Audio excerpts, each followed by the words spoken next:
Dès le début du film, on apprend qu'il est basé sur des faits réels. Des policiers se promènent dans une immense forêt et trouvent les restes d'un homme. La voix off de Suzanne dit que la mort fait mal, car elle laisse beaucoup de temps pour réfléchir et analyser son passé. La fille se souvient qu'en étant enfant, elle rêvait de s'échapper de sa ville Pikeville.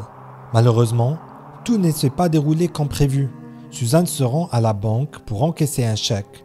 Mais après avoir aperçu un policier, la fille sort. Suzanne décide de passer au salon de coiffure de sa sœur. Cependant, Jolene rencontre sa sœur avec méchanceté et elle lui demande si elle a besoin d'une nouvelle permanente. Suzanne se rend dans son pauvre logement. La fille se fâche lorsqu'elle remarque que les enfants sont encore en pyjama et n'ont pas pris de petit déjeuner. Suzanne hurle que c'est pour cela qu'elle a divorcé son mari. Cash sort du lit et corrige la fille. Elle a divorcé pour obtenir une pension alimentaire. Suzanne commence à flirter avec Joe, le garçon qui habite temporairement chez eux. La fille décide de prendre un peu de substance que Cash distribue. Par ailleurs, Suzanne raconte qu'elle n'a encaissé qu'un seul chèque parce qu'il y avait un policier à la banque. En se promenant dans les rues, la fille remarque un nouveau résident de la ville, Mark Putman, et sa femme Cathy. Suzanne a l'impression qu'ils sont sortis des pages d'un magazine. L'homme est un agent du FBI et a récemment été muté à Pikeville. Mark décide de s'occuper d'une affaire de cambriolage et se rend compte que la ville est si pauvre que les gains du criminel ne sont pas significatifs dans le cadre d'affaires ordinaires. L'homme rêve depuis l'enfance de travailler pour le FBI et d'attraper les méchants. En interrogeant un agent de sécurité d'une banque qui a empêché un braquage, Mark trouve un terrain d'entente avec lui. Avec Randy, ils partent à la recherche du criminel. Mark parvient à repérer la voiture du voleur et une course-poursuite s'engage. L'homme pousse le criminel dans les bois, mais le perd de vue. Peu après, Suzanne vit une tragédie. Au cours d'un jeu commun, son frère Bones fait un scandale. L'homme blesse le délinquant qui décide alors de s'enfuir, malgré les demandes de Suzanne. Randy rend visite à un nouvel ami et l'informe de la bagarre. Mark et son partenaire se rendent chez Suzanne, où Bones ne tarde pas à arriver. L'homme s'introduit dans la maison et trouve le fugitif, ainsi que la marchandise de Cash. Suzanne comprend qu'il faut passer un accord avec le FBI. Mark félicite la fille pour son intelligence et fixe un rendez-vous. Au bar, Cash demande un prix trop élevé pour ses informations.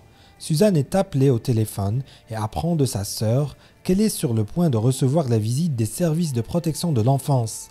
Mark fait savoir en privé à la fille que c'est de son fait. L'homme organise un rendez-vous avec Suzanne et lui dit qu'il veut travailler avec elle, pas avec Cash. Pour s'assurer que la fille est d'accord, Mark lui demande de dire une phrase spéciale, revenant à Cash. Suzanne remplit la condition en touchant l'homme avec son pied sous la table. Mark attend la fille à l'endroit prévu. Lorsque Suzanne arrive, l'homme lui donne de l'argent pour la rencontre. La fille lui dit que, plus que tout le monde, elle rêve de quitter Pikeville et de commencer une nouvelle vie. Suzanne aimerait sortir de sa dépendance et avoir de l'argent. La fille pense au fait qu'elle a rencontré le diable, qui la tente avec toutes les choses dont elle a envie. Mark l'informe qu'il veut des informations sur les clients de Cash et sur ses autres crimes. Suzanne est nerveuse car s'il découvre qu'elle est une informatrice, elle aura des ennuis. Mark promet que la fille et ses enfants seront protégés et qu'à terme, il les aidera à déménager dans un autre état et à tout recommencer. L'homme est également prêt à aider à organiser le traitement de Suzanne. Mark promet que si Suzanne aide à attraper le voleur, elle recevra 10 000 $. Le lendemain, la fille décide de prendre un risque et de regarder les affaires de Joe.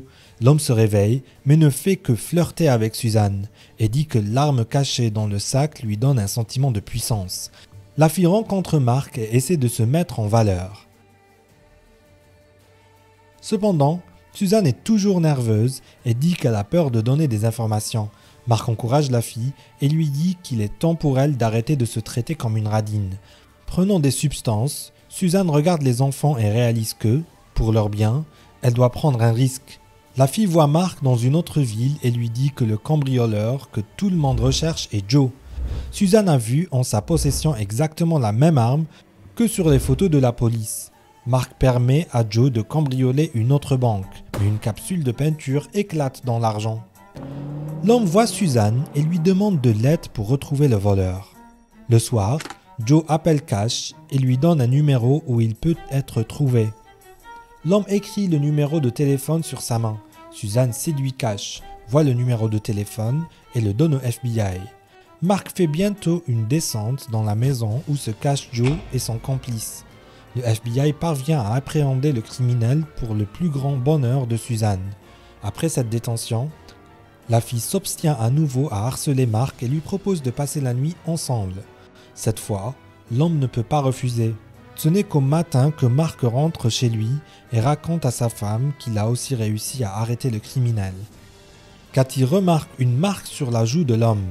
Mark ment en disant qu'il s'agit d'une marque laissée par la détention, alors qu'en fait il a été mordu passionnément par sa maîtresse. Dans l'après-midi, Cathy garde le bébé et reçoit un appel téléphonique. Suzanne parle à la femme et lui demande des nouvelles de Mark.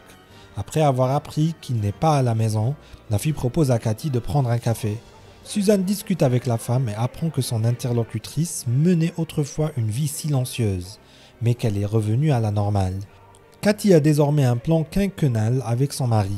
Suzanne continue de voir Mark et se sent folle de lui. Bientôt, l'homme a une nouvelle affaire. Danver raconte à Mark ce qu'il sait sur l'importation illégale de substances illicites légères en provenance du Mexique. C'est Rufus Green qui s'en occupe. L'homme cache environ 2 tonnes de substances dans une mine de charbon abandonnée. Mark lance une vaste campagne pour attraper et démasquer le criminel. Suzanne l'attend souvent au motel, mais l'homme est trop occupé à travailler. Mark termine son travail au bureau et sort dans le couloir. Là, l'homme remarque Suzanne avec dépit et lui dit qu'il ne devrait pas se voir dans un tel endroit. La fille raconte qu'elle l'a attendu pendant 1 heure au motel. Mark s'excuse et dit qu'il n'a pas pu venir pour des raisons de circonstances. Suzanne tente d'attirer son attention en lui racontant qu'à Pittsburgh, Cash et elle connaissaient un capitaine de police qui couvrait les trafiquants illégaux. Malgré cela, Mark s'en va et promet d'appeler la fille. Suzanne rentre chez elle, mais son mari lui claque la porte au nez. Cash dit que la fille a été vue au motel et qu'il n'a pas l'intention de la laisser entrer dans la maison. Suzanne finit par passer la nuit chez Mark. La nuit, une fille commet un acte irréfléchi. Suzanne s'approche du lit où l'homme dort avec Cathy, puis lui caresse le dos. Mark se réveille et sort la fille de sa chambre en la prenant par le coude. Au matin, Suzanne aide Cathy à faire la vaisselle et apprend une nouvelle choquante. Il s'avère que la femme est enceinte, alors que cela ne faisait pas partie de leur plan. La fille se prépare à se venger de Mark pour son manque d'attention. Suzanne se rend chez Rufus Green et l'informe que son entrepôt est sur le point d'être perquisitionné. Mark se rend sur place avec des agents, mais il ne trouve rien. Pendant la nuit, la maison de l'homme est attaquée. Mark organise un rendez-vous avec son informateur.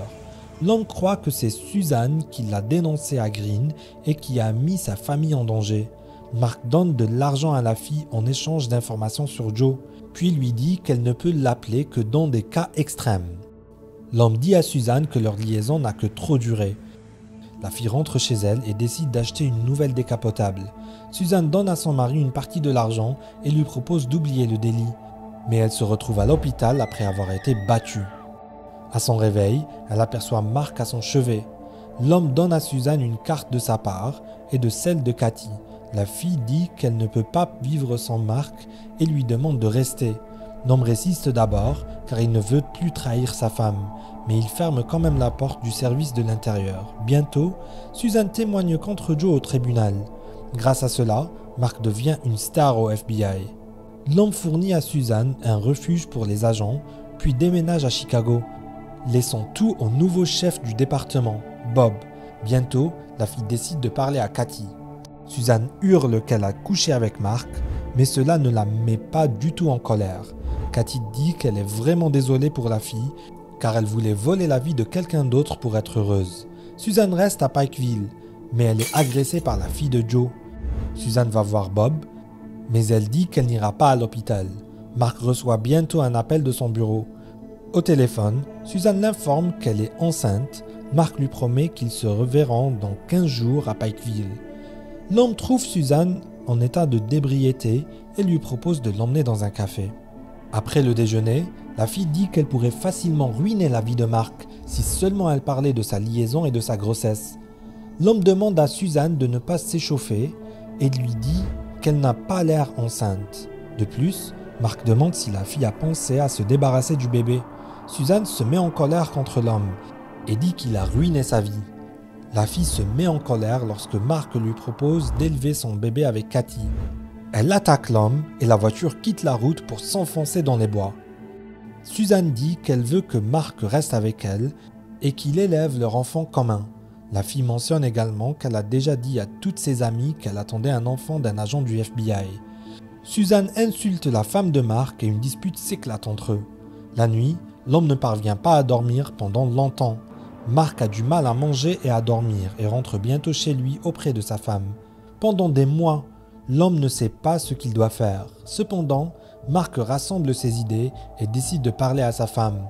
L'homme lui révèle que Suzanne était enceinte de lui. De plus, lors de la dispute dans la voiture, Mark a accidentellement étranglé la fille. L'homme se sent terriblement coupable et s'apprête à se rendre au siège du décès pour tout avouer. La voix off de Suzanne précise que l'homme était en train d'agir violemment pendant leur bagarre et qu'il s'est rendu compte de ce qu'il faisait. Mark se rend à la police et écope de 10 ans de prison pour ce qu'il a fait. Cathy l'attend, mais meurt d'alcoolisme 1 an avant de rencontrer son mari. Nous apprenons également que les enfants de Suzanne sont élevés par sa sœur. C'est la fin du film. Merci à tous d'avoir regardé ce film jusqu'au bout. Donnez un like à cette vidéo, écrivez dans les commentaires ce que vous pensez de ce film et rendez-vous dans de nouvelles vidéos.